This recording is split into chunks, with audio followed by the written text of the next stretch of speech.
আসসালামু আলাইকুম সবাইকে। সবাই কেমন আছেন? এখানে আলু আর ছোটো আলু, নতুন আলু, তো ফুলকপি আনলো। আমার জামাই এনে বললো এগুলো ভাজি করো। তো জামার কথা তো আর ফেলতে পারি না, তো এই যে কেটে নিলাম, কেটে ধুয়ে নিলাম। এখন ভাজি বসাবো। আর ছোটো আলুগুলোকে আমি বেছে নিলাম, আলুর দম বানাবো। এটা দিয়ে আবার আপনার সকালের নাস্তা বা এমনি আলাদা খেলে অনেক মজা লাগে। তো আমি হালকা একটু জিরা দিয়ে দিব।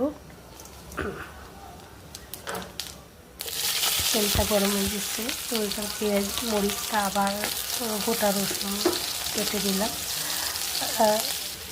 একটু লাল হয়ে গেলে হালকা একটু হলুদ দেবো, যেন মানে কালারটা একটু ভালো দেখা যায়। তো লবণ দিয়ে দিলাম। এখন পেঁয়াজটা একটু লাল হয়ে গেলে দিয়ে দেবো ফুলকপি এগুলো। এখন নাড়িয়ে চাড়িয়ে নেব।